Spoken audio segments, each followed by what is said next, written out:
ndikakutisa nhomba inoona kwaunoenda and stuff chichi. Atanga kundisa mumvura ndobva wandirowa wakandikurira hembe. And then when I woke up trying to figure out, I then saw my uncle who was holding a knife.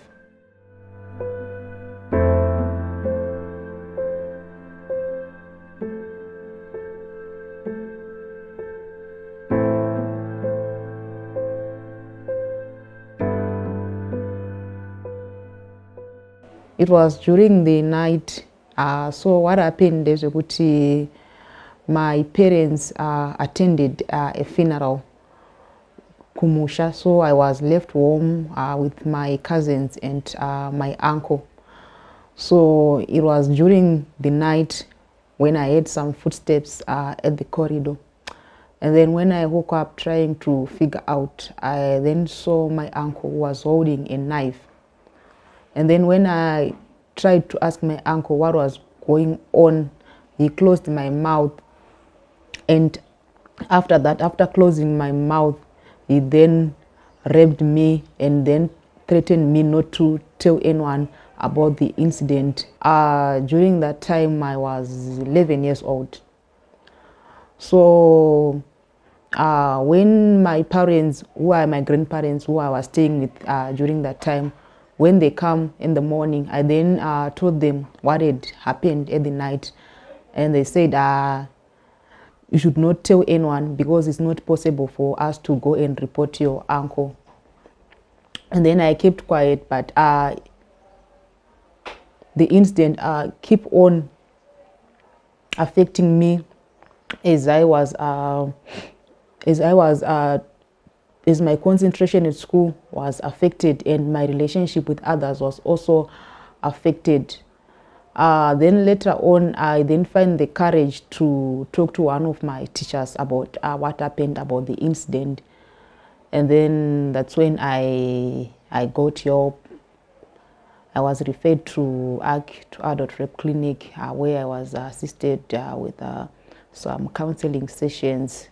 I think it's the issue of our culture, our society, our culture. That's the issue. Because like white, we cannot sue Sekuru because tingasua Sekuru ere tichigara as a family azite. So we just have to keep quiet.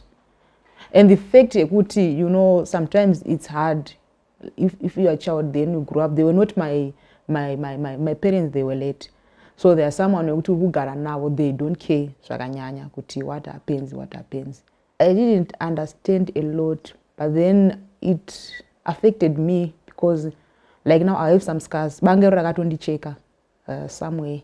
Gatondi cheka when I was trying to scream. So it's a wound and and I spent about 3 months. I was not even able to go to school because of the damage.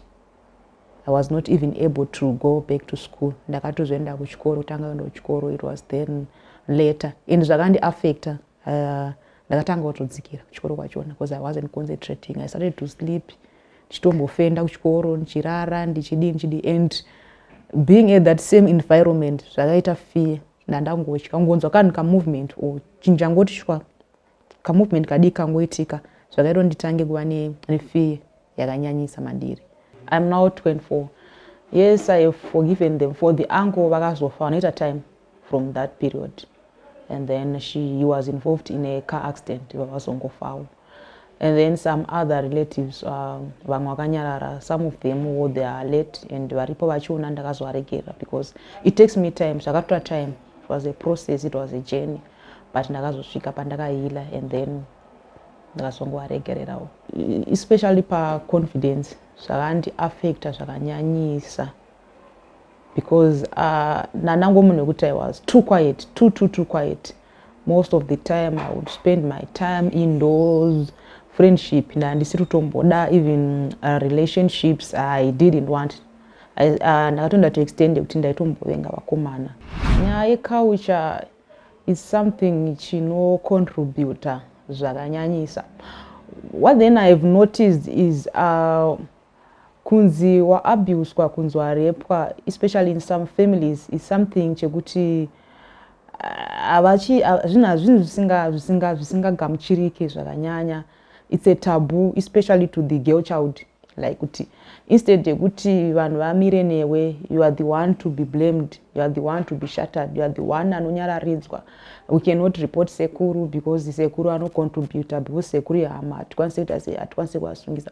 So with that I think panotoda ma-campaigns akasvimbisa. People need to be educated out there. As far as we are saying people are educated, people are aware, people they know, but there are some people, there are some culture, and a lot of abuses are being done. My abuses are one, and the statistics that we currently have, they are not the real statistics because we are now repeat. People are not aware. Especially what I've then noticed, especially people when they are abused, especially who are abused kwa munhu mukuru. Kazhinji kacho ndono blame wangu wakapfekei wangu uchifambire usiku wangu uchichido. So some people munanopesera azongonyarara because munanenge achitya the blame. So at the end of the day munanozongonota ndingonyarara ndingosiyana nazvo. So I think there is need for advocates and lobbying yakanyanyisa chaichai. There is need for advocates and lobbying. There is also need yekuisa mitemo yakasimba, ma policies, they need to be done. Because some people, they are even afraid to go and report to the police. Maprisa chaiwo anogona kutuka svika uri musikana chiti ndarepwa kana ndakarepwa, maprisa anotoseka. Because in our society, I then did my research on the experiences of adult rape survivors. And then during my research, I then found out kuti it's not azvinhu zvinogamuchirika kuti munhu mukuru aende achinota abuse achinorepota police. Vanongo kazhinji kacho vanozoti twana tudiki ndo tunoabuswa, but vanhu vakuru chaiwo they are being abused zvakanyanyisa. And nyaya idzodzo dziri kungonyararwa zvikuita kuti ma-statistics even HIV aramba achiwedzera, because once an adult you are being raped, if you seek help and treatment within 72 hours unowana help. But people are keeping quiet. Why? Because of our society, because of the culture, because munhu anotya the blame. Tindono blame kunzi warepwa wangu wakaitei chii changu wakapfeka kana kuti what was now I'm okay, and actually I'm now an advocate for especially for the girl child. So I managed when I got to college, I was doing my degree in social work at Bindra University. So ndaenda ikoko I managed to start a club and then to empower the girl child and the women. And then currently I am a sexual health advocate. We speak with the people in the community. We encourage people to go and report their cases. We give people information. So I'm okay. Ndakazototora that zvakaitika negatively, but I then managed through the help to change it for the positive so that I can be able to assist others with the same problem that I went through.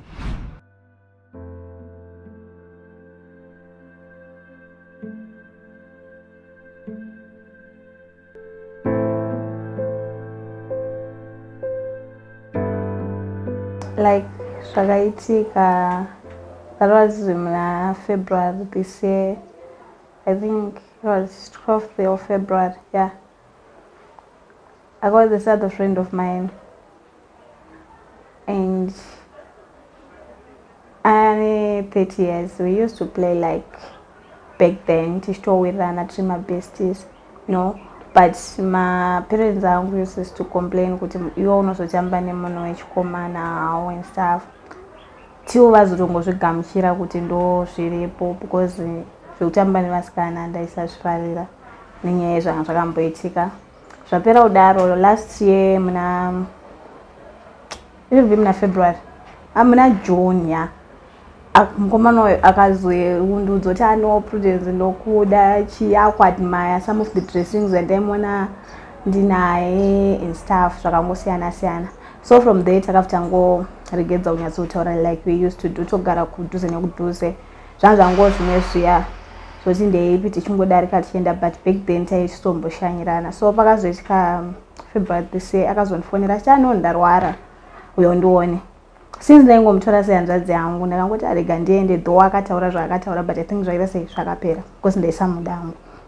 Kwabva nendaumba kwawo vanogara vari 2, iye nemunin'ina wake. Munin'ina wake akabva abuda kwabva aenda, ndasvika munhu zveshuwa akarara zvokuti anenge ane madays achiita sei achirwara.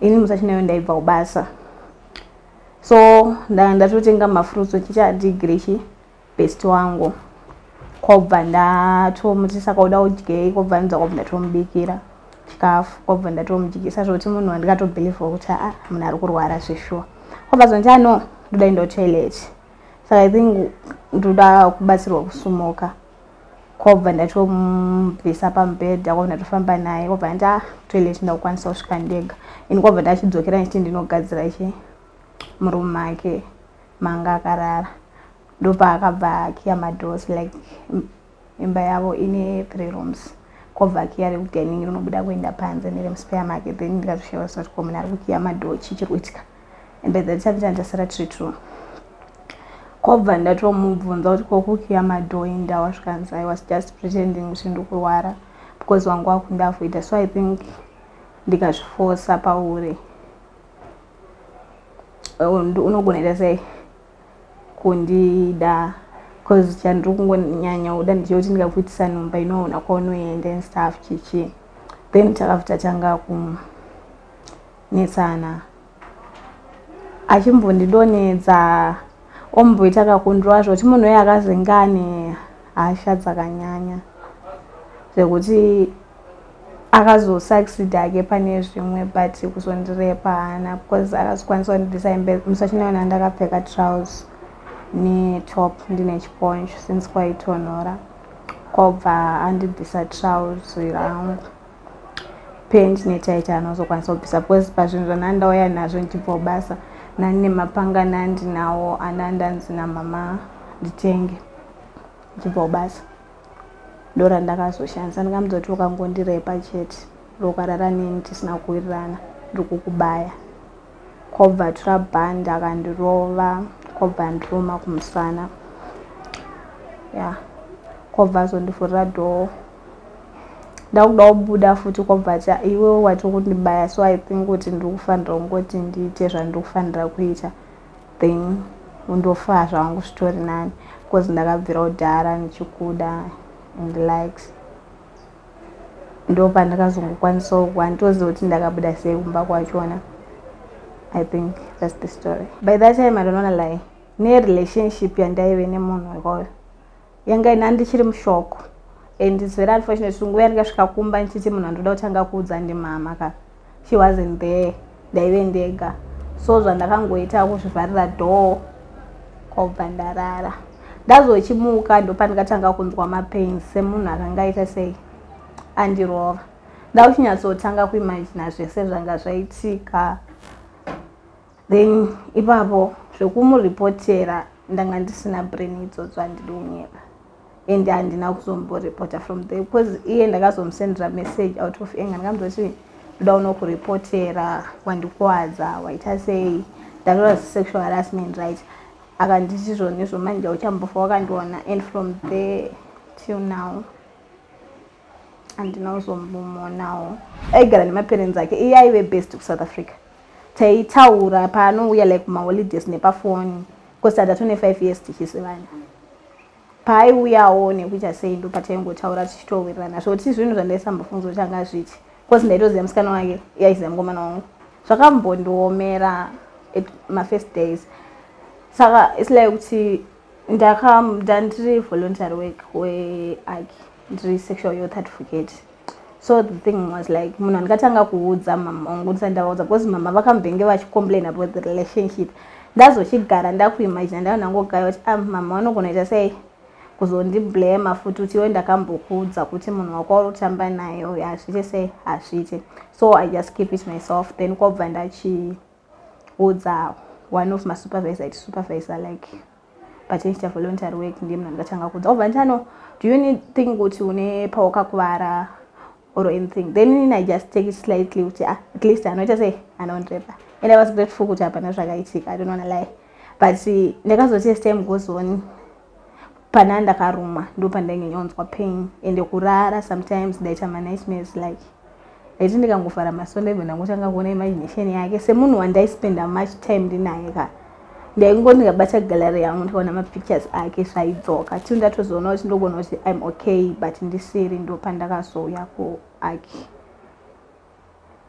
ndokubatsirwa kwandikaita and ndakazoudzawo vanhu vekubasa kwedu because basa kwedu futi kunoshandwa nezvecounseling neni masupervisor angu akanga achindibatsira but kumba hapana izvisiva ndaiti pandoda kuuya kwake I could like kuti ndokuenda somewhere because ndaitya kuti ndikaudza vanhu vekumba vanozoti since wangu kambodzwa ziwe it's not good kuti utambe nemunhu mukomana mama ndo vanoziya but ndakavaudza like recently muna April, it should be April May then vakati no ndotonomuona atinomutsvage ndikati no munhu achatobatika zvikanzi wakati wakataura ipapo takamusungisa but ninangu zvekumusungisa it was not my idea though because ndaitomunzwirawo tsitsi kuti ane little brother to cater for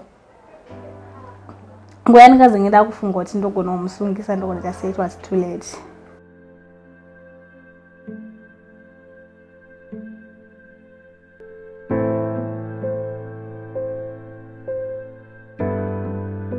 Thank you so much for inviting us to ARC. And, you know, off the record, we were having discussions about you guys actually spreading to other provinces because you've realized that there's a serious need. And, you know, one big question is, why did you feel that you need to move to other provinces? And secondly, do we have hotspot areas of rape within our country that we've actually identified? Okay, thank you for coming. And the thing is, as ARC, we realized that SGBV, or rather the sexual violence, is not limited just to Harare. And as we are growing, we're now in Gokwe, we're in Masvingo, we're in Kadoma, and we're also in Mutare. You asked about whether there are certain hotspots. Rape, sexual assault, sexual violence is all around us, actually, in the urban areas, in the rural areas. So which is why we decided to move, and still we need to keep on growing. Right. The issue is that there are some areas, though, where maybe you find some towns where sexual abuse is more prevalent, like in the mining towns. You can find that a lot of women might then maybe shift to try to find businesses there. And then because rape is a power issue, these women or children become exploited. Men are also getting raped, so that's something we need to also always appreciate. So really, it's even in our homes, it's in our churches, sexual violence is now everywhere. Really. You know, I want to go back to the issue of rape being a power thing. Maybe you want to unpack that a little bit. Okay, so the issue with sexual violence is really sexual assault. It's about unwanted. So when we talk about unwanted, it means I'm doing something that you do not want. Right. But what then allows me to ever be able to do it is because I've got power over you. It might be physical power, or in some instances, maybe I've got money and you probably want a certain thing from me. So I'm going to use that as power. So power here speaks to so many things. It's maybe I'm an older person. Is the uncle, is the father, someone who's older, this is a child, so that is power. It's maybe that husband who's the one who's paying your rent. Because you know we do have marital rape. It's the church where this is the church elder, the prophet, and I'm just a congregant in the church, and I'm feeling, you know, maybe I need to be in the choir, and this is the choir master, so this is what I mean about power. What difference do you think these clinics will make since you've spread to these different towns in the different provinces?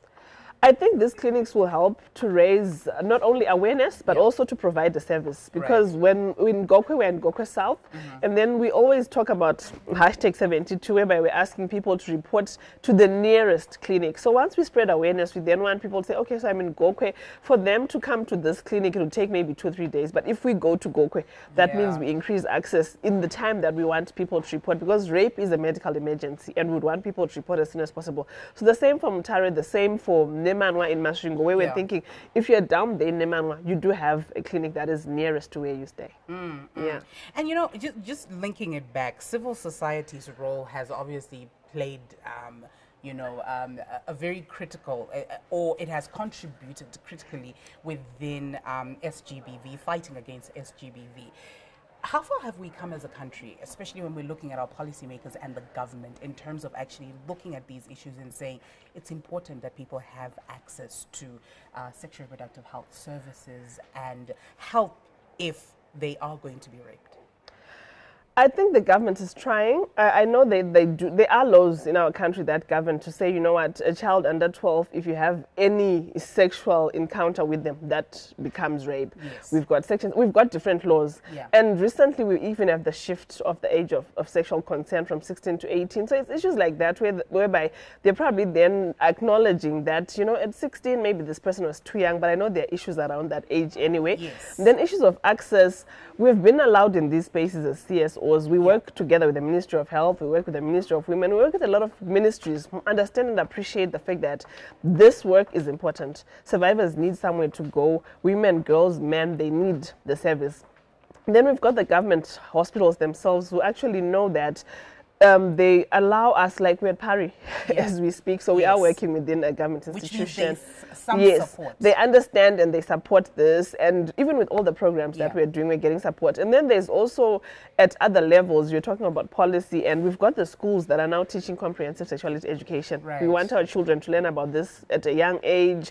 So there's a lot that is happening, and also working within the victim-friendly system. So we're working with the police there. We've got the National Prosecuting Authority. So we've got these arms that are working together to make sure that our survivors get the best possible service. Great.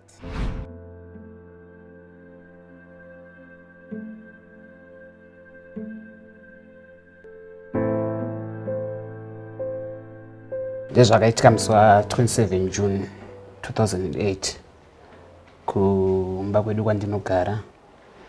Ndakauya ndichitorwa pakati peusiku kuma past 12 dzakuita 29 minutes to 12 ndakatorwa nemayouth eZANU-PF ndobva waenda nini kubhesi kumba kuwamwe amai waiva wari kansela. Kumba ikoko kwakazara vanhu ndingangoti wezvigaro zvemusha vangu vari ikoko. Ndakasvikako wakatanga kundiisa mumvura ndobva wandirova wakandikurira hembe. Wandikurira hembe ndobva wazonge wataurira manje kuti iwewe panapa wakuchitanga kuwata namai kansela. Wakandibatira barbed wire wachinditaurira kuti nini kana ndaramba zvese zvavari kuita wanenge wachindirova uye nekundikanda muzigomba rekwagarakara mawakandikanda mushure mekunge ndamboramba wachipondibatira wachipondikanda mugomba imomo. Ndobva wabva neni ipapo ndobva wanditaurira kuti ukaita mumwe chete aunoudza tichakutora manheru sematorero atakakuita tonokukanda kudhemu. Kune dhemu riri kuEpworth Zihombe zvikani tonokukanda imomo mudhemu imomo wobva wafira imomo. Wakauya kumba kwedu wakaluta zvinhu wakatakura zvinhu zvedu wakatisiya tisina chatinacho tikatanga patsva. Asi vanhu iwawo pandakaenda patakazoenda kunomhan'ara after svondo hapana zvawakaitwa wanongoramba wanokuoneka wari ikoko. Nanhasi ndogara ndichingowaona vanhu iwawo. Vainditanzi ndiri weMDC yeWaMugentsvangirai. Ndechekuti mapurisa patakaenda ikokoko tichinomhan'ara mapurisa akatitaurira kuti ndanani bva tataura kuti zvinhu zvaitika Oversby Ward 7 senzvimbo yaitozikanwa wakabva watotaura one wechimedhemu akataura kati ndezvenyu ndezvemusha endai munotaurirana muri kumusha ikokoko. Wakabvunzwa iwo namukoma wangu kunzi ko imi munogoti tonotaurirana sei sitauya kunomhan'ara kuno kusvika ndisati kwanise kuya unosunga vanhu veZANU-PF. Zvinondirwadza ndechekuti vanhu wacho ndotogara ndichisangana nawo every time. Mapurisa aiva aripo aiva echirume akatanga kuseka zvikanzi iwo ungarepwe nevanhu vevakadzi. Ndobva pazoitawo mumwe aiva akamira mumwe murume akataura kati ndiri kubva kuOversby kuma-E. Vanhu vari kuma-E vari kushungurudzwa zvakanyanyisa zvekuti zvamuri kutaura zvekuti ungarepwe nevanhu vechikadzi ka mukutotaura zvenyu zvinhu zvishoma vanhu vari kukuwadzwa uko. Ronda iroro kupora kwaro rinotinetsei. Zvakandiafecta because izvozvo ndakurarama ndiri pamapirizi. Zvakazoitika muna 2009 February, end of February ndakatanga kunzwa musoro. Ndanzwa musoro ndobva ndazobuda mapundu. Ndabuda mapundu ndobva ndaratidza mama wangu ndati mama tarirai mune zvinhu zvandiri kubuda izvi. Mama chii? Ndikati handisi kuziyeni. Ndobva wandibvunza hauna zvimwe zvinhu zvawakaita? Ndikati handina zvandakamboita ini mama. Ndobva ndaenda kuclinic. First day ndakaenda ndega. Ndobva ndasvika ndobva ndadhindisa kadi bva ndatenga mushonga bva ndapiwa mushonga bva ndaenda bva ndanozora mapundu aya bva aita akakuoma ndobva achangidza futi ndoti mama mapundu aya aramba ari kubuda pagumbo rangu apa. Ndobva mama wati andeibva taenda futi kuclinic kudombo raMwari polyclinic. Bva tasvika ndobva ndanzi wakasununguka kutestwa here? Ndikati ndakasununguka kutesta because handina zvandaimbofungawo. Ndobva ndatestwa ndobva ndanzi waya nani? Ndikati ndauya namama wangu. Zvikanzi wari kupi? Ndobva ndawati mirai ndiwadedze. Ndobva ndadedza mama wangu. Ndobva mama wangu wapinda. Ndobva wabvunzwa mwana wenyu here? Ndobva wati hongu. Ndobva watsanangurirwa ndanzi mwana wenyu tamutora ropa tamutesta munomu but tambata anichi ari positive. Wachingopedza kutaura kudaro ndakabva nditanga kutochema because zvinhu zvakandinetsa kuzvigamuchira nguva iyoyo. Ndobva ndanzi wakuya kunoku woita zvidzidzo. Ndakamboregedza kuenda at first. Mama ndobva wanditi hazvina zvazvinobatsira handei. Bataenda batasvika pandamboita zvidzidzo kudombo ikokoko dzidza kumwa mapiritsi. Ndobva ndazodzoka kumba. Ndobva ndamboramba nichinzi unouya kunoku tichikuona ndichienda kuclinic ndichisvika wachinitora awainoti maviral load. Ndobva wazonditi February 2013 wachibva wazonditi iwe wakutanga kumwa mushonga wakuya uchitora mapiritsi. Pandatanga kuenda ndichitora mapiritsi. Izvozvi ndakazozvitambira zvangu kuti ndo zvandiri nekuonawo vamwe wanenge watoriko, vamwe wadiki kwandiri, vamwe wachona wahombe, vamwe wachona wanenge wakaita zvekuzvitsvagira wega, vamwe wachona wanenge wakaparamurirwawo. Inini handizivi kuti sei wakati hanzi hatikwanisi kusunga vanhu veZANU-PF, kuti wakatya here kuya kunosunga vanhu sekuti wakandibvunza kuti vanhu havari kupi. Ndikati izvozvi kubva kwandaita kumba ndawasiya wari kubhesi kwazvakaitikira mumba matakapinda ndomavari vanhu vaya vakagara panze wakawanda mayouth eZANU-PF. Ndingotaura kuti nyika muno mutemo chaiwo hauna undishandira inini. Ameni pamwe zvakangoitika kusaidi kwangu chete, kana kuti inyaya yekuti ndakashayawo mari here, pamwe waida kusimudzwa nemari.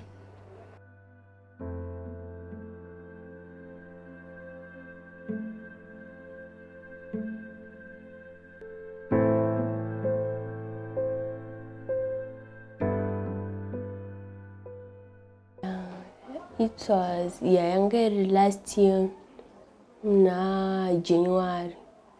Ndichigara na gogo wangu. Mama wangu ari kuSouth panguva yacho. Chigara na gogo vaigarawo nemwana wavo. Mwana wavo aisandifarira but akazongotanga ngochinja. Suddenly achibva rimwe day achibva kubasa aibva adzoka ndasara ndega that day. Vanhu vanga vaenda kuchikoro ndindega ndisina kuenda.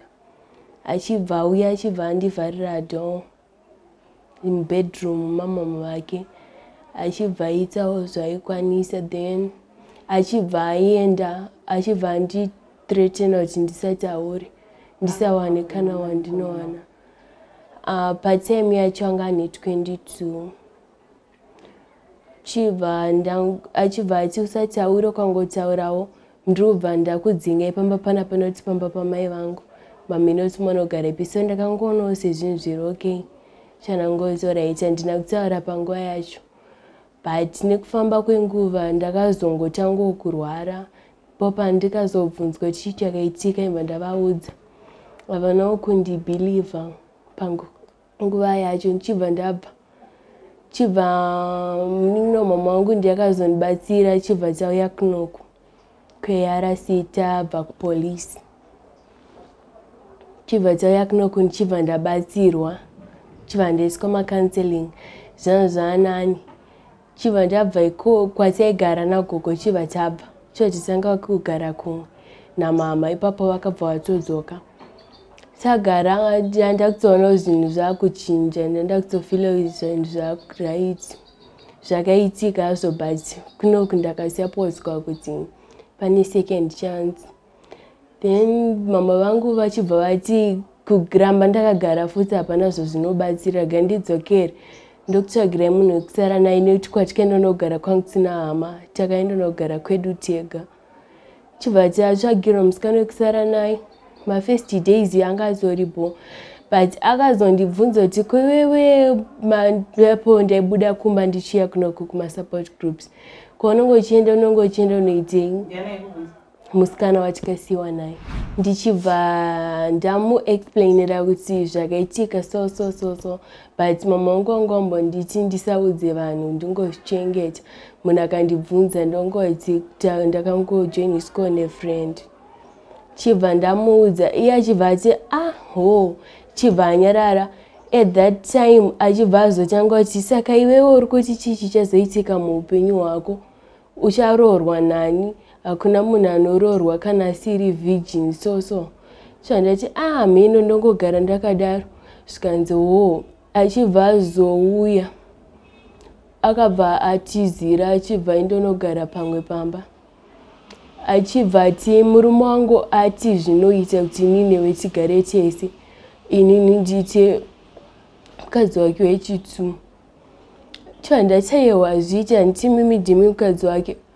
Achibva nditi aiwa zvina basa. Achibva atotaura papaimva ndauti sezvo ndisiri virgin ndozoroorwa nani regai ndingoenda pamwe maparents angu angafarewo.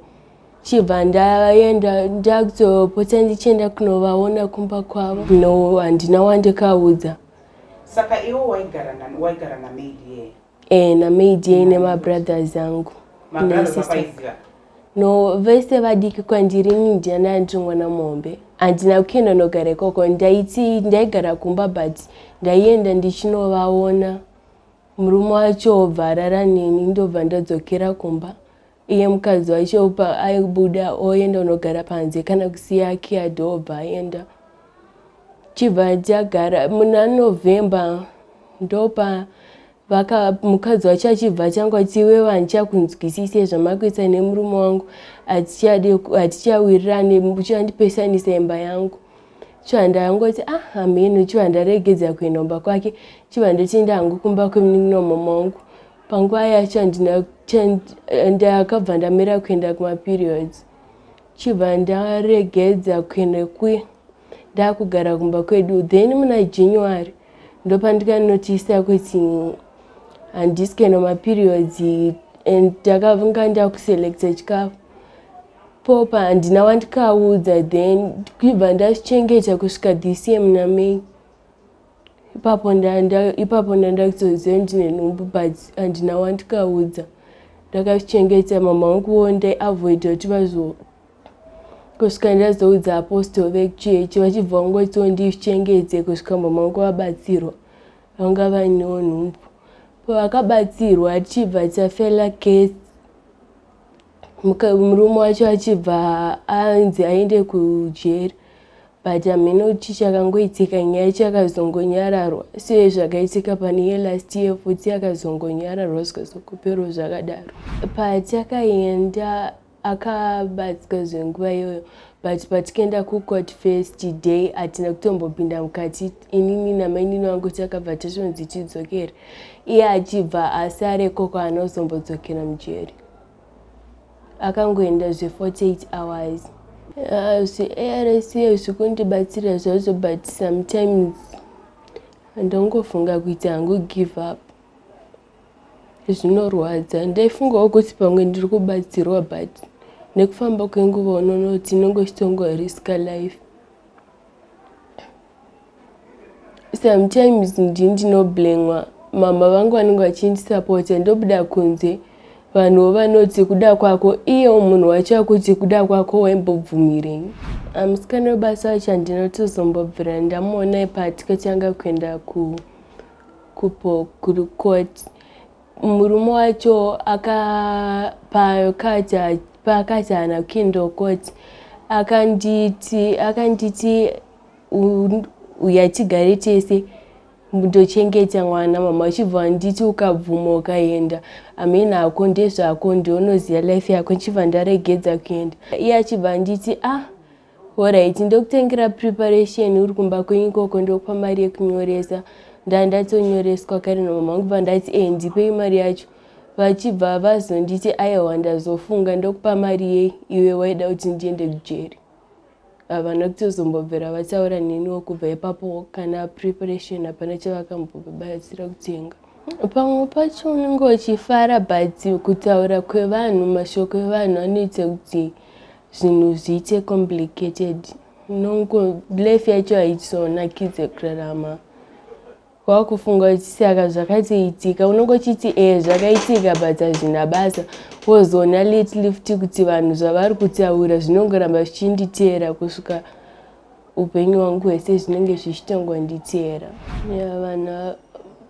vanhu unokwanisa hako kuvatrusta but zvekutoti munhu wausinganyatsozive wausinawo relationship naye haasi wekunyatsotrasta kutoudza zvinhu zvako zvese just because ndiri kushozoti chandaibatsirwa chii kuti inini ndigare nemurume wemumwe munhu iye munhu wacho aripo ndakutoona kuti inini panguva yacho amen kuti ndaifungeiwo pamwe wanga wari udika ndizive mapurisa anobatsirawo but pakuti munhu anopiwa bail ipapo handinyatsopa trust because ko munhu wacho akatiza sekuti iye akanzi after 48 hours munhu anobva vanhu mapurisa angakwanisa kumuchengeta anobva atotiza nyaya yacho yobva yatongonyararwa mukati munhu ininiwo ndiye ndichida justice kuti zvakaitika but munhu acho ngaapanichwe anzwewo pain hazvisi fair dai vachingoti munhu wacho kana abvuma mhosva yake voita kuti asaiende just cause anotiza nyaya yacho bvezongonyararwa inini ndindoramba ndichirwadziwa maybe pamwe ndotofila free kana munhu wacho asungwa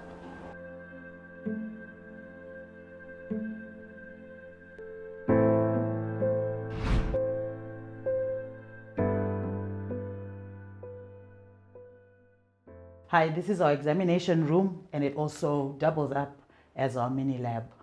What we're doing here, the survivor has been counseled, taken through all the stages, we explain the procedures. This is where we compile the medical affidavit, which is a key tool in court cases. So we record our findings onto the medical affidavit, and this is where we collect the information. We start off with an HIV test. We also do a syphilis test, and these are baseline tests because we don't know what a person's status was prior to the sexual assault occurring.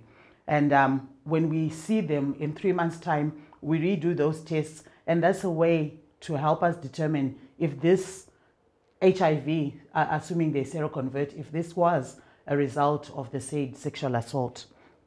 So we also give our medications, injectable medications from here, because as you probably know by now, we give them prophylactic treatment. We assume that if somebody has the audacity to rape another person, they are probably of loose sexual morals and are a high risk person for sexually transmitted infections. So we don't wait to see the sexually transmitted infections, but we give prophylactic treatments.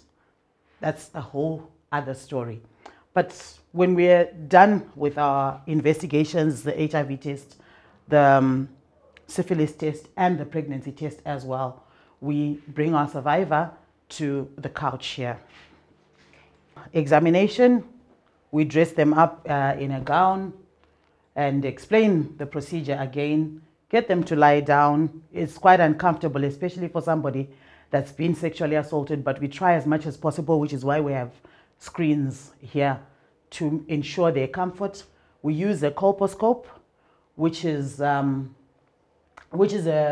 computerized machine just to help us see clearly exactly what is happening. And this we also use for study purposes, because once somebody is lying here, you need to spend as little time as possible to ensure their comfort, or at least to lessen their discomfort. So we examine them from head to toe, looking for whatever we might find that could post as evidence.